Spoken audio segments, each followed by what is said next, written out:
Hey everyone, we'll get started. Good afternoon, everyone. My name is Sophie Milne, and I'm the Events Manager at Food Standards Scotland. And welcome to our webinar today, where my colleague Dr. Louise Crozier, Senior Scientific Advisor at Food Standards Scotland, will be taking you through the findings from the FROST project. Before I hand you over to Louise, just a reminder that because we are on Teams Live, you will not be able to unmute your microphones to ask questions and your cameras will remain off. But we do have a chat box where you'll be able to post your comments and questions, and that should appear at the top of your screen. We will have time for questions at the end, where we will also be joined by Jane Horn, Head of Food Protection Science and Surveillance at Food Standards Scotland. The webinar is also being recorded today and will be uploaded onto our YouTube channel, which I will send the link around after so you can share with colleagues or friends. Now I'm going to hand you over to Louise, who's going to start her presentation. Thank you, Louise. Thanks, Sophie, and thanks to everyone for coming along to this webinar today. So I'm going to present the results of FROST, which stands for Fridge Recording Over Set Time, a project that's been running at Food Standards Scotland for the past couple of years, and the final report of which was published on the FSS website at the beginning of June. Firstly, though, why are fridge temperatures important? Well, your fridge is a critical step to slow down or even stop the growth of both food spoilage, for example moulds, and food safety microbes, for example Salmonella. Generally, the colder the temperature is, the slower that microbes will grow, and the correct temperature range for a fridge is 0 to 5 degrees Celsius, as food spoilage and food safety bacteria cannot grow quickly at these temperatures. However, they can grow quickly in what is known as the danger zone for bacterial growth, which is typically between 8 and 63 degrees Celsius. Therefore, it's important to make sure our fridge and the food products within it are not sitting at this danger zone temperature, allowing bacteria to grow quickly on them. In the latest Food in Scotland Consumer Tracker Wave 19 survey, 70% of consumers surveyed reported that they agreed with this statement: I am unlikely to get food poisoning from food prepared in my own home. However, it's important to note that unlike food spoilage microbes, for example moulds, which give a typically furry appearance on food products, or spoilage bacteria, which may cause the food product to smell off, you cannot see or smell the bacteria that cause food poisoning, such as Salmonella, E. coli, and Listeria. Food products with these microbes look and smell completely normal. Listeria is a pathogen of key concern due to its ability to grow better than the other foodborne pathogens at lower temperatures. As well as this, Listeria can be extremely dangerous for what we call vulnerable consumers to foodborne illness within society. And for Listeria, this is typically older adults aged 65 years and older, those who are pregnant, and those who have a weakened immune system, with infection able to result in severe symptoms, hospitalization, and loss of life. Thankfully, Listeria infection is rare. However, it's critical that fridge temperatures are kept as low as possible, between 0 to 5 degrees Celsius, to stop not only Listeria, but also these other more common food safety bacteria such as Salmonella from growing on our food to high numbers without us knowing and making us ill. Why should we check fridge temperatures though? Should these not operate within this recommended range as standard? Well, fridge temperatures can be influenced by a wide range of factors, especially how consumers use them and what settings are applied. In previous surveys, such as Food in U2 in Scotland and the Food in Scotland Consumer Tracker, we found that only 3 out of every 5 consumers know this correct temperature range for a fridge. As well as this, only half of consumers surveyed reported manually checking their fridge temperatures. However, for those that do say they check their fridge temperatures, we found a high reliance on ineffective methods, such as using the built-in dial within a fridge, an example of which can be seen here. This is common in several different types of fridges, and many people assume that this indicates the temperature setting for the fridge, with this being 0 degrees and this being 7 degrees. In most cases, this actually indicates the power setting for the fridge, with the higher numbers indicating higher power settings or runtime, which results in lower temperatures. So it's important to check your manufacturer's instructions if you have a dial in your fridge to know what setting should be used. As well as using these dials, consumers reported methods to check temperatures such as feeling the food to see if it felt hot or cold, or looking for ice and condensation. Many of us will likely have experienced when our food is too cold in the fridge, with items starting to freeze over, so this can indicate when a fridge is set below 0 degrees Celsius. However, these methods would not give an indication of temperature above 5 degrees Celsius, and so are ineffective for assuring that fridges are not too warm. Therefore, people may know the correct fridge temperatures, but if they aren't checking them, or if they aren't checking them correctly, how do we know if the fridge is operating at the correct temperature? As well as this, with the recent increase in the cost of living, we have seen changes in how people are using their fridge. In the past waves of our Food in Scotland consumer tracker, we asked consumers questions regarding the cost of living and any measures they are taking to try and save money on their energy bills. We found that 12 to 17% of consumers surveyed over the past 2 years have changed the settings in their fridge so that their food was deliberately being kept at a higher temperature to save on energy costs. Worryingly, we also found that 8 to 12%, the equivalent of around 1 in every 10 consumers, has turned off a fridge that contains food for periods of time to save money. These behaviours will lead to an increased fridge temperatures and represent a significant food safety risk. Therefore, we designed the Project Frost, or fridge recording over set time at Food Standards Scotland, to determine what the average temperatures of consumer fridges were in Scotland and see how many were operating in the recommended temperature range of 0 to 5 degrees Celsius. This was a citizen science project which relied on people across Scotland taking part to collect the data, rather than us going into people's homes to do the measurements. This allowed us to collect data from a large number and types of fridges, which also gave us the opportunity to look for any differences between fridges and households, for example, household size, that may impact fridge temperatures. The trial would work like this. After agreeing to take part, citizens would receive a trial pack in the post from Food Standards Scotland, which would contain an instruction leaflet for the trial and 2 temperature loggers which looked like this. These temperature loggers were already set up and recording and were set to automatically record the temperature every 10 minutes. All the citizen needed to do was note the start time and date of their trial and put the temperature loggers into their fridge. One logger was placed on the top shelf of their fridge and the other was placed on the bottom shelf above any salad or vegetable drawers. We provided instructions on how to place the loggers, asking that they were placed in similar areas on both shelves and not on any food products. Citizens were then to use their fridge as they normally would. They stored them in the fridge for 2 weeks, then citizens would return them to FSS in a provided prepaid envelope as part of their trial pack. Citizens were also asked to make a note of any issues they encountered during the trial, for example, if they had a power cut or if they were away from home from a significant period of time, so that we were aware that their fridge wasn't being used as it normally would. On return, FSS staff would download the temperature data for the trial from the loggers and would use the temperature data from a 10-day period within the 2-week trial, with 2 days typically taken off at the start and end to allow for the temperature loggers to settle. Anyone in Scotland was able to take part in this project, as long as they were over 18, they lived in Scotland and they owned a fridge. Recruitment was advertised in the media, on the FSS website and on social media, with advertisements running on Facebook and Instagram to capture people who weren't following the FSS social media channels. Recruitment was successful, with people from all over Scotland signing up to take part, and households from 31 out of the 32 local authorities in the final results of the trial. In total, we managed to recruit 408 households to take part. 40 of the trial packs were not returned to FSS, so this gave us 368 fridges to analyse in total.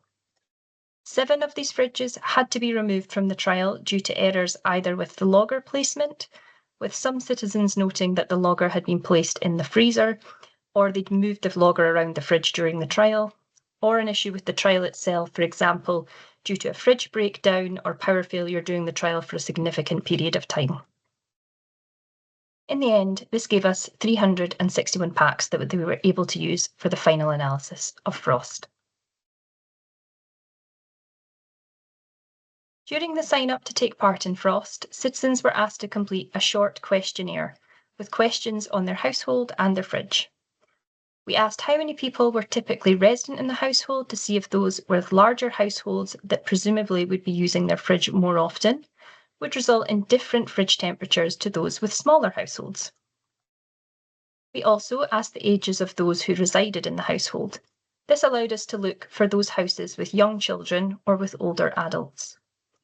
As I mentioned previously, those aged under 5, those aged over 65 are two of the groups that can be more susceptible to food poisoning and more likely to get severe symptoms, so we wanted to check if there was any differences within these groups. We also asked if there was anyone that was pregnant or had a weakened immune system in the house to capture the other vulnerable groups. However, citizens could choose to answer they preferred not to say if they wished to these questions. We also asked details about the fridge itself, such as what type of fridge did people own, the age of their fridge if it was known broken down into 5-year bands, and also whether it was a freestanding or integrated fridge. Finally, we also asked a couple of questions on whether they typically checked their fridge temperature and also if they typically adjusted their fridge temperatures to get an idea of how the citizens taking part in Frost would normally use their fridge. Were the citizens taking part already really keen on making sure their fridge was at the correct temperature, or did they typically not check this? These questions allowed us to segment the data during the analysis to look for any household or fridge differences that may impact the fridge temperatures. These charts show the households that took part in Frost. The pie chart on the left here shows the different household sizes that took part, with the most common being a 2-person household, although we also had a significant proportion of single occupancy households as well as 3 to 4 people households, which were typically those with children. We had a small number of households with more than 5 people living in the house.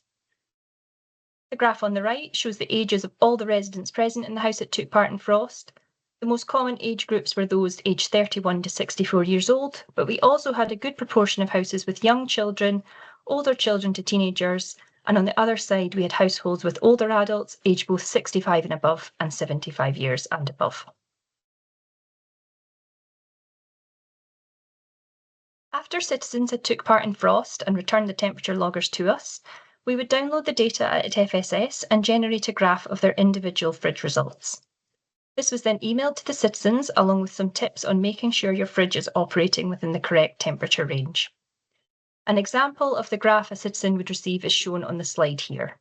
The temperature is shown down the side here, and these are the dates that this particular citizen took part in the trial. The temperature log data from the bottom logger is shown in this light purple line. The temperature data from the top logger is shown in this dark purple line. And the temperature data for the average temperature is shown by the blue dash line, which is calculated as an average of both the temperature loggers. The graph has been shaded in light green from 0 to 5 degrees to show the ideal temperature range for a fridge. What we would want to see is what is shown in this graph, with the lines for the temperature loggers falling into this green shaded area, meaning that the majority of temperatures recorded by the loggers were in the correct range. There is a couple of instances where you can see one of the loggers recorded a slightly higher temperature than 0 to 5, but you can see that this was quickly rectified and so is likely the result of something like the fridge door being opened for longer than normal. So this graph was ideally what we wanted to see, most readings falling in the correct temperature range. However, this wasn't seen in every fridge, and this here is an example of one of the fridges with high temperatures that we observed. The same format of the graph is used, with the bottom logger in light purple, the top logger in dark purple, and the average for both shown by the blue dashed line. The green box is still used to show the correct temperature range. However, you can see that none of the lines were ever in the green box for the entire duration of the trial. The bottom logger recorded temperatures between 5 and 10 degrees Celsius for the trial. The average came out around 11 degrees, and the top logger worryingly recorded temperatures about 14 to 15 degrees for the entire duration of the trial, nearly 10 degrees over the recommended temperature range for a fridge. As you can see, the temperatures were stable over the 10 days, showing that this wasn't due to something happening like the fridge door being opened, but is presumably due to the settings on this fridge. The fridge door being opened for long periods of time typically would result in a temperature increase. We also saw this in this citizen's fridge, where they noted during the trial that they had a barbecue on this date, with 15 people over, resulting in the fridge door being opened numerous times during the event. As you can see, this resulted in a significant temperature increase, most obviously seen in the top logger recordings. The top logger was already recording warm temperatures for the trial, averaging around 10 degrees Celsius, but the fridge door being opened repeatedly for long periods of time resulted in a temperature increase around 17 degrees Celsius near room temperature, which eventually reduced back to the original temperature setting of 10 degrees Celsius after a few hours. One other factor that we asked citizens to record was when they carried out a main food shop, which is shown as on this yellow box on the graph. Some citizens said that they didn't do main food shops, that they would only buy small amounts daily rather than one large shop weekly. For those that did do a large weekly shop, though, we asked them to note the dates they carried this out during the trial to see if there was any impact on their fridge temperatures. In many cases, no obvious temperature change was seen, but occasionally we did see a slight temperature increase when they noted they had carried out a main food shop. This temperature increase is presumably due to the fridge door being left open as the fridge is loaded with food, but it could also be impacted by slightly warmer or room temperature foods being put into the fridge. So that gives you an example of how individual fridges perform during frost. But how did the results look overall for the 361 fridges in Scotland?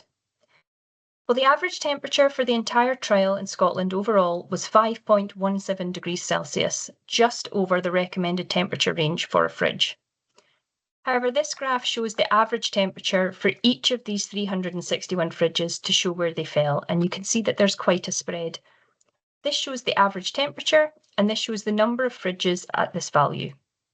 Again, we have shaded the section of the graph 0 to 5 to show where these temperatures would ideally fall, and you can see many did fall within this temperature range. However, the majority were higher than this, between 5 and 10 degrees Celsius. In fact, the average temperatures range from just below 0 up to nearly 11 degrees. We found that 200 out of the 361 fridges, or 55% of the trial, had an average temperature higher than the recommended temperature range of 0 to 5 degrees Celsius. We also found that there was 27 fridges, or 7.5% of the trial, that never had any temperature recordings between 0 and 5 degrees, all of them hotter than 5 degrees Celsius. Finally, there was 16 fridges, or 4.4% of the trial, which had at least one time point during the study period where one of the loggers recorded a temperature of 15 degrees Celsius or more. An example of this would have been the citizen that held the barbecue that I showed earlier. Therefore, the majority of fridges surveyed in Scotland are running warmer than they should be, which could represent a significant food safety risk, as well as having increased implications for food waste.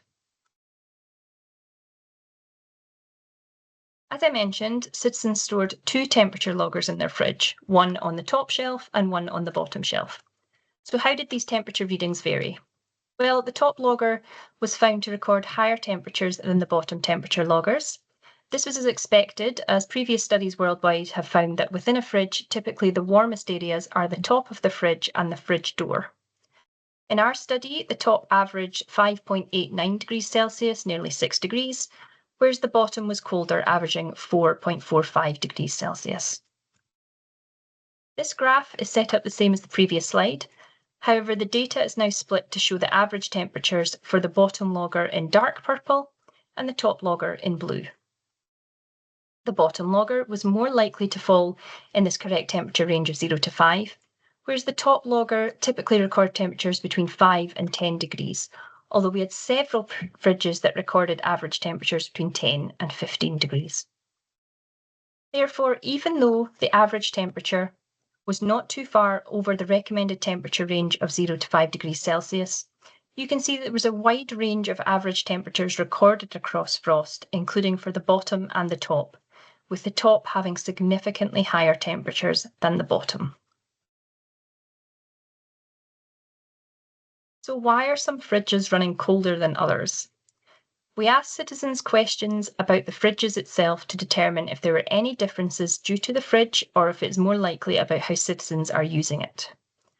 Firstly, we tested to see whether the age of the fridge was causing a difference, in case potentially older fridges were not able to maintain their temperature as well as newer models. We had a good spread of different ages for fridges tested in frost. The majority were under 5 years old, followed by 5 to 10 years old, and then we had some that were more than 10 years old. We also had some citizens who answered their fridge age was unknown, whether this was due to them renting their property or they had moved house and the fridge was left in the property when they moved in. This graph shows the average fridge temperature that was seen for the different age bands of a fridge, and all were within a similar range, so no significant difference was seen. Therefore, the fridge age did not impact the fridge temperature in frost. During sign-up, citizens were also asked to identify the type of fridge that they would be testing in the trial, and could select from one of 4 options. Option 1 was an under-counter or half-size fridge, and this could be as a fridge only, or it could contain a freezer compartment within the fridge. The N here denotes the number of fridges of this type that were tested in frost, so we had 49 under-counter or half-size fridges tested in this study. Option 2 was for a full-size fridge, and again this could be just a fridge or one with a freezer compartment. Option 3 was for a classic fridge freezer with a fridge on the top or a fridge on the bottom, and this was the most common fridge type seen in frost, accounting for 195 out of the 361 fridges. Finally, option 4 was for an American style or larder fridge, which could be a number of different combinations of fridge or fridge with freezer. We did have the information for those with a freezer present in the fridge and those without for all the fridge types. However, the numbers were too small for any significant analysis. Therefore, all analysis was done on these 4 fridge types overall to check if there was any difference between the fridge types. And we did find a difference in the fridge types. Option 4 of the American style or larder fridges were found to be significantly colder than classic fridge freezers, than full-size fridges, or under-counter half-size fridges, as you can see on the graph here with the star noting a significant difference. We also tested to see whether freestanding or integrated fridges have significantly different temperatures. A freestanding fridge is one which can be easily moved in your kitchen and plugged into a different socket if needed, whereas an integrated fridge is fitted behind kitchen fixings and therefore cannot be as easily moved. We also found that freestanding fridges had a significantly colder temperature than integrated fridges in the frost trial. The reasons for both American-style fridges and freestanding fridges giving significantly lower temperatures is unclear. It should be stressed that although they were found to be colder on average for the trial, there were still individual American-style and freestanding fridges that had high fridge temperatures. Therefore, using an American or freestanding fridge doesn't guarantee that your fridge will be performing in the correct temperature range. We believe that the reasons for these colder temperatures may be due to how people are using them. American-style fridges are typically much larger fridges, so they may be less likely to get overfilled. Overfilling a fridge can restrict airflow and make it harder for the fridge to maintain temperature. So perhaps these bigger fridges, or those that aren't fitted into the kitchen, are able to have colder temperatures due to increased airflow, although further work would be needed to try and determine this. So we found that the type of the fridge did make an impact on the temperature. Next, we checked to see if the household size made an impact, with the theory being that the more people in the house using a fridge might result in increased temperatures compared to those of single occupancy. This table shows the average temperature of fridges for the different size households, and we actually saw that the temperature decreased with the more people living in the house. However, this was not statistically significant. We also asked people during sign-up if there was someone typically at home part or most of the week, as we assumed if someone was home, this would result in the fridge being used more often than when the house was empty during the day. The majority of frost participants had someone who was home all day during the week or part of the week, with only 23 households reporting nobody would be at home during the day. Again, no significant difference was seen in the average temperatures between these different groups, so this did not impact the fridge temperature. It should be noted, though, that we had very small sample numbers for this group and for the large households, so potentially this would need to be tested with more households in these categories to determine if there was a difference. As I mentioned earlier in the presentation, although anybody can get food poisoning, there are certain groups within society who are more susceptible and can result in more serious complications, including hospitalisation, if they do get food poisoning, which we call vulnerable groups to foodborne illness. These are typically young children aged 5 years and under, older adults aged 65 years and older, those who are pregnant, and those who have a weakened immune system, whether due to medication, illness, or treatment, for example, cancer treatment. We asked questions on sign-up regarding the ages of residents and whether anyone in the house was pregnant or had a weakened immune system, to check if households with a vulnerable group had different average fridge temperatures, as fridge temperatures as a food safety step is critical for this group, especially to control against pathogens such as Listeria. We didn't find any significant difference between households with and without a vulnerable group present. Analysis was also done on the individual groups, but is not shown here, for example, households with young children only compared to others, as no significant difference was found for each of the individual vulnerable groups either. We asked Frost participants if they typically check their fridge temperatures during sign-up. The majority of citizens didn't check their fridge temperatures, with 260 households typically not doing this. That's 72% of the trial. Only 40 households said that they would do this by putting in a fridge thermometer, which is the recommended advice to ensure that your fridge is operating within the correct range. However, what was interesting was that there was a small group that stated that they didn't need to check the temperature of their fridge because their fridge had a system or alarm to alert them if the temperature was deviating out of the set temperature range. And this group were found to have significantly lower temperatures compared to those who did not check their fridge. This shows that smart features on fridges, such as built-in alarms, could be helpful for citizens ensuring that their temperature stays within the correct range. We did also ask how people checked, and again saw people mistakenly assuming that the built-in dial represented temperature. And we also had some people who had a built-in display on the fridge and said that this was what they used to check temperature. However, it's unknown whether this would show an actual temperature reading or whether it's displaying the temperature setting for their fridge itself. As I mentioned, there were 40 people who stated they put a fridge thermometer in the fridge to check temperature. There are many different options to do this, and I've put an example here. This is a freestanding fridge thermometer that FSS has given out previously at events that can be placed anywhere in your fridge and shows you what the correct temperature range should be. If you can see this small box here between 0 to 5. It can also be put in a freezer to check freezer temperatures. You can move this to different areas of your fridge to see how your fridge is performing, but it's best to leave it to sit for an hour or so before reading the thermometer to give it time to acclimatise. Another option if you don't have a freestanding fridge thermometer is to use a meat thermometer if you have one. You can fill a glass of water and put it in your fridge, again leaving it for a good period of time, like an hour or so, to get to temperature. Then you can insert a meat thermometer to check what temperature the water is at. Most meat thermometers specify the range they operate at and can read within 0 to 5 degrees Celsius, so this is a good way to check without having to get another piece of equipment if you already have one of these in your house. If you find that the thermometer is saying a reading over 5 degrees Celsius, turn up the power setting on your fridge. This could be by turning the dial to a higher number, although it will depend on your fridge, so please check the manufacturer's instructions for this. Finally, as an optional ask of Frost, citizens could submit a photograph of the inside of their fridge at any point during the trial. This photo submission was completely anonymous and not linked to any citizen code or to any of the temperature data collected.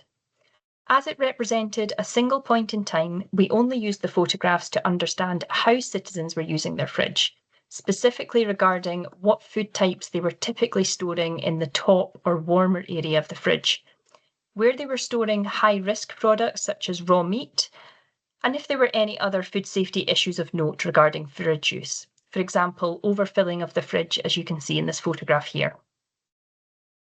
In the end, we received 146 photographs from citizens during Frost. Of the 146 photographs, we analysed them to note what categories of food products they were typically storing in the top areas of their fridge. These were open jars of sauces and condiments, which typically state that they should be stored in the fridge for a period of time once they've been opened, followed by dairy products such as butter, yogurts and cream, chilled beverages such as canned drinks and bottles, cheese, and finally leftovers. Of these top 5, chilled beverages would be ideal to store at the top of the fridge, as these are very low risk in terms of food safety and food waste, whereas more of the perishable items such as leftovers, dairy products and cheese should ideally be stored in the middle, colder areas of the fridge. Looking at the bottom of the fridge now, the top 5 food categories seen were fruit and vegetables, typically due to the overflow from the salad or vegetable drawer below, dairy products again, meat products such as sliced deli meats and raw whole meat and poultry, and again chilled beverages and leftovers. We expected and hoped to see meat products in this list for the typical storage on the bottom shelf, as this is the recommended place for storage of raw meat, not only because this is a colder area of the fridge, but also to reduce the risk of cross-contamination within a fridge. The storage of raw meat and poultry within a fridge is a question that FSS has asked in numerous surveys across the years. In the latest survey of Food and U2 Wave 8 for Scotland, nearly 1 in 5 consumers, or 18%, reported storing raw meat and poultry wherever there was space in their fridge, rather than specifically making sure to store this on the bottom shelf. In Frost, we found that 28% of the photographs submitted showed raw meat stored elsewhere in the fridge, not on the bottom shelf. The recommended advice is that this should be stored on the bottom shelf to reduce the risk of any juices from the meat products leaking onto other products, especially those that are ready to eat, such as fruits and vegetables. This also includes when defrosting meat out of the freezer. It should always be defrosted in the fridge rather than on a worktop at room temperature to keep these food products out of the danger zone for bacterial growth. When defrosting raw meat and poultry, make sure it is on the bottom shelf and in a sealed container of some kind to stop any juices during defrosting leaking into the fridge and onto other food products. In Frost, we saw some examples of improper storage of raw meat products submitted in the photographs. In some cases, we had meat being stored in very close proximity to fruit and vegetable products, with this first photo showing meat stored within the vegetable drawer. The second photo shows an open packet of chicken thighs stored on the second highest shelf, which could result in the leakage of chicken juices onto food products below. Studies have found previously that the juices from chicken can contain enough of a pathogen known as Campylobacter to make a person sick, so it's really important that we stop this cross-contamination occurring onto foods that we won't cook, such as a salad, as cooking is the only way to effectively kill these bacteria on food. The third and fourth photo appear to show whole chicken being defrosted on a plate to help contain the juices. However, it is sitting on top of or next to vegetable products, including those that are not in packaging, and again is not on the bottom shelf, so this is potential risk. Finally, leftovers were commonly seen in the fridge photographs and were noted as being stored at both the top and bottom areas of the fridge. Leftovers are of particular concern as they have the potential to spend significant periods of time within this danger zone for bacterial growth of 8 to 63 degrees Celsius, depending on how they are stored. It's important that leftovers are cooled quickly within 1 to 2 hours and then stored in the fridge at 0 to 5 degrees Celsius. Leftovers should also be eaten within 2 days and reheated only once, not multiple times. Make sure that when you do reheat leftovers, you heat them until they are steaming hot. We found that in Food and U2, nearly a quarter of consumers reported that they would eat leftovers after 3 days rather than 2, and 14% surveyed would reheat leftovers at least twice. It's important to cool leftovers quickly, not store them for longer than 2 days, and only reheat once to ensure that they are not sitting in the danger zone temperature for bacterial growth for long periods of time, as multiple heatings of the food increases the chance of this happening, especially if the food is just warmed and not cooked until steaming hot, as this will not effectively kill the bacteria. To summarise, this project found that the majority of consumer fridge temperatures in Scotland are warmer, averaging 5 to 11 degrees Celsius than recommended, 0 to 5 degrees Celsius. We found that American-style fridges and freestanding fridges had lower temperatures than other types of fridge on average, although this is hypothesised to be down to consumer use and increased airflow in these fridges rather than the fridge itself, although further work would be needed to verify this. This project found issues with citizens not typically checking their fridge temperatures, and also some issue regarding food storage within the fridge that could represent a food safety risk.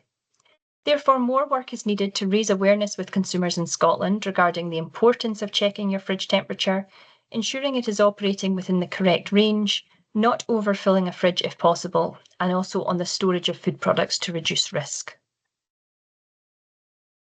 So what can you do? Firstly, check your fridge temperature. Ideally with a fridge thermometer or a meat thermometer can be used if you have one. To ensure your fridge is operating in the correct range, check the manufacturer's guidance to adjust the settings for your appliance. If possible, don't fill your fridge as this restricts airflow. One tip for this is to store foods that can be safely stored at room temperature, for example, soft drinks or peanut butter, which was a common item that we saw in the frost photographs in the fridge. These can safely be stored at room temperature rather than the fridge to save room. Store low-risk items in the warmer areas of your fridge. The top of the fridge and the fridge door are the warmer areas. Examples of ideal products for this are chilled beverages.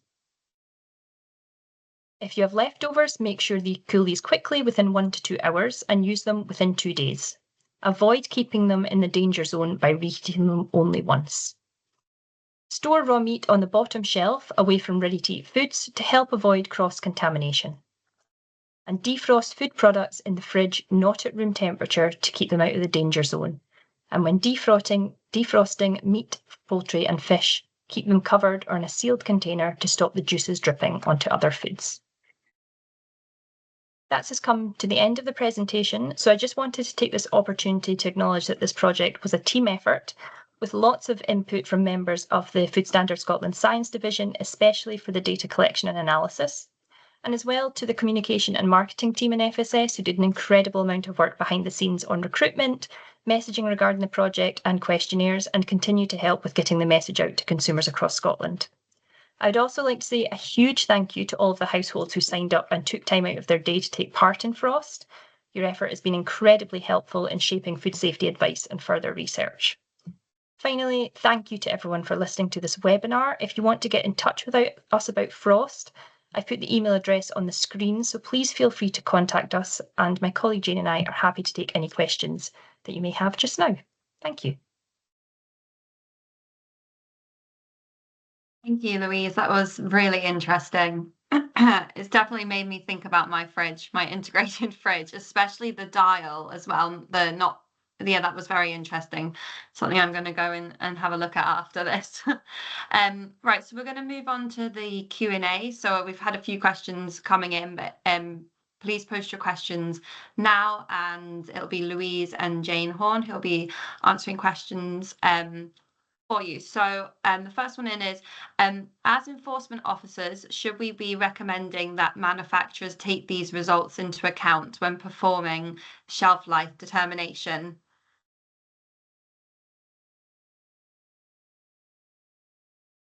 Do you want me to take that one? Yeah, sorry, Jane was on mute. Sorry, I couldn't get off mute then. Yes, definitely. Our risk assessment team within FSS are definitely going to be making use of these findings on any risk assessments they form going forward.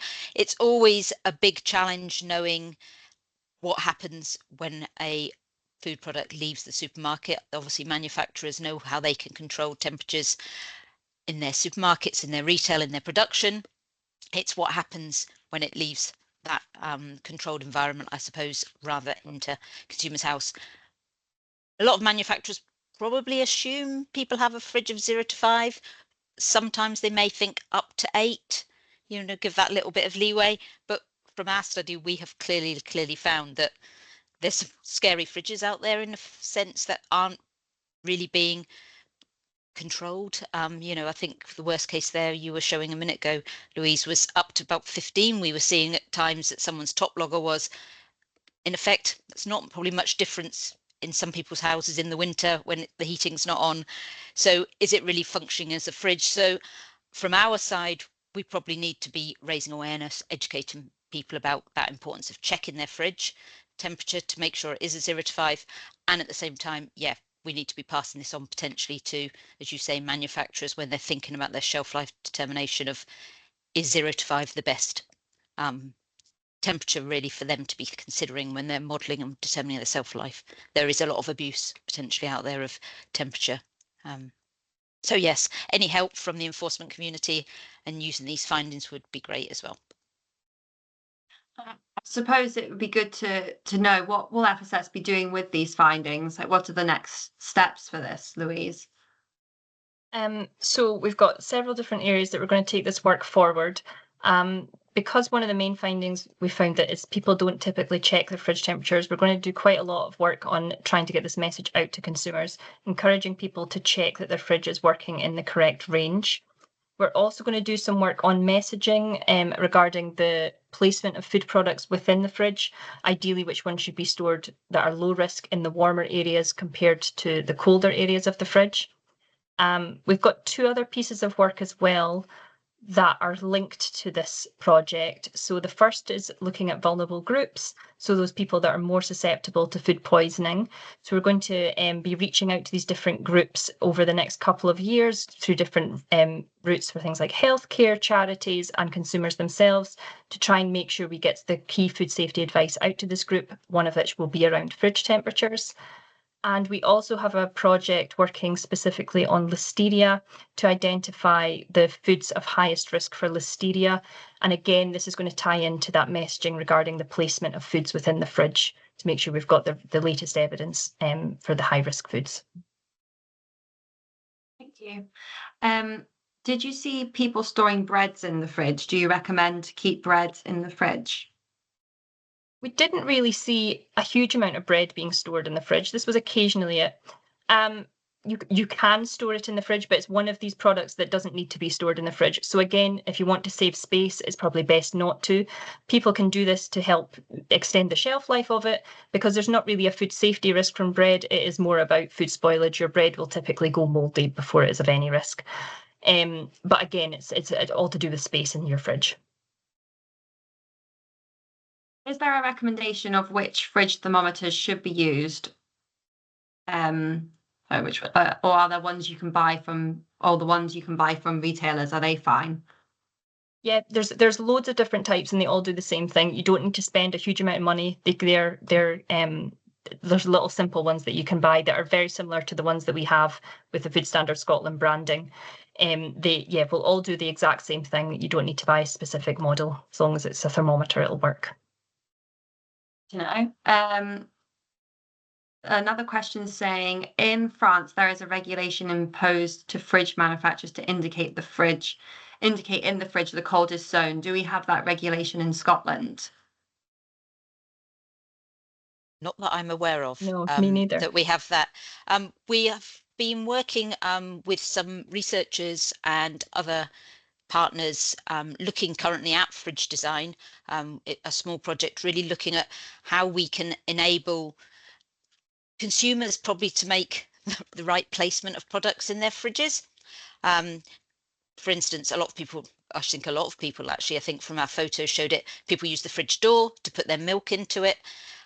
We know that's not going to be the coldest part of the fridge because you're constantly opening and closing and you're going to get the temperature fluctuations. So we've been doing this piece of work working with industry partners, other government departments and academics to really look at the design of fridges and maybe where we can work with industry and those manufacturers of fridges to maybe make fridges a little bit more consumer friendly and making us as consumers all to make that correct choice and right placement of foods in the fridges. But no, not that I'm aware of that we have that regulation in Scotland.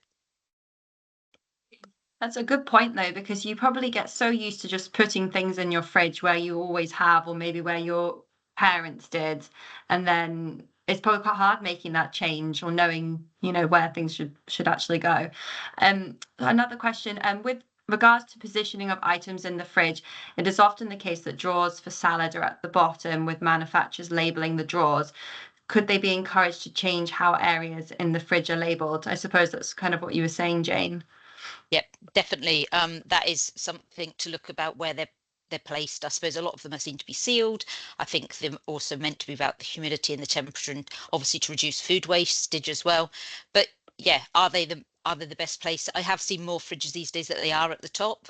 But again, designs are evolving, but maybe not at the correct place. So we just need to have a look, I think, at how those fridges are designed and what is manageable as well. And were fridge retailers, manufacturers, were they involved in the project at all, or have they been told about the results? Well, for this project, no, we haven't reached out, I don't think, to fridge manufacturers themselves, but through these wider groups, we're sort of starting to disseminate these findings, yeah. And you do see a lot of fridges these days, they do have the pictures and the labelling, but whether consumers, if it's got a picture of vegetables, use it for vegetables, as Louise showed again there, those pictures of meat in the vegetable drawer with vegetables. So it's about maybe not overstocking your fridge and being consistent where you put stuff as well. Yeah, thank you. And Louise, how often should we be checking our fridge for checking the temperature? As often as you can, but it's going to depend on your fridge and your setup. If you have a fridge thermometer, you can just leave it in your fridge, and then so you can just check it whenever you happen to be using it. You get ones that you can stand on the shelf, like the one that I showed a picture of, but you can also get ones that hang off the edge of a shelf or sort of off a different part of your fridge, so that it's not taking up lots of space and it's kind of out the way. But I'd make it just a regular thing that you do, especially if you've got a change such as you've done a big food shop. That'd be a good time to check and see how your fridge is performing. Thank you. You showed drinks stored at the top. Does this apply to fresh fruit juices as well? Would that be the best place to store them? Probably not ideally, for two reasons. So I would say the chilled beverages would more apply to like your canned or bottled drinks, that type of thing, because for the fruit juices, you'd have more of a chance of food waste if these were stored at higher temperatures. But also for any spillages, I just think that type of product is probably going to end up having to be in another warm place, which is the fridge door. And if the temperature is higher outside, like during the summer, should you be adjusting your fridge or does that not correlate at all? So we actually had quite a few people in Frost that said that they did this when we asked the question, do you adjust your fridge temperatures? And people said they would do this in the summer when it was hot, and they would also do it in the winter for things like their underfloor heating would come on, and so they would adjust their fridge temperatures. We don't have any specific advice on this. It'll very much depend on your fridge. So again, if you're checking your fridge temperatures regularly and you see that it's started to change, for example, because of the hot weather, you're maybe seeing the temperatures increased, then you can adjust your fridge. It's going to depend on your actual fridge. Thank you. Has the danger zone been amended recently? Are we able to clarify the danger zone temperature? Somebody said 5 to 63, is that, or 8 to 63? So I think both have been used, and I think it varies depending on where it is worldwide. We typically go by 8 to 63 degrees. 8 is what is used in shelf life testing for to represent consumer fridges. And another question, in some fridges there are outside screens indicating the temperature of the fridge and buttons allowing to set the temperature. Were some of the fridges like this used in the survey? Yes, we didn't have exact details because we didn't ask for a photograph of the outside of the fridge. There was some people that said that they had this setting, and that was the ones that said they check their temperature by having a temperature display on their fridge. But it really is unknown whether this is showing a thermometer reading or whether that is just the settings for your fridge. So there was a small group of them captured. Okay, thank you. I'm just seeing if there's I think there's just some more comments coming in rather than questions. I just wanted to check, I suppose, so that there was a graph that showed the individual fridge results, and on some of them the temperature changed quite a lot during the day. Is that just from fridge door opening, or can that be from other things, or it's mainly just the fridge door opening that can affect the temperature? No, so temperatures for fridges are rarely static. They don't sit at, say, 4 degrees for the entire duration during the day. They can be influenced by a wide range of factors, but also as the fridge operates, as it goes through different cycles with defrosting and cooling, the temperature will fluctuate. So you saw it typically would go in this kind of pattern, but factors such as people opening the door will influence this as well. So it doesn't tend to sit at a stable temperature. As long as it stays within the kind of range of 0 to 5, then this is okay. That's great. Thank you. I think that's pretty much most of the questions answered.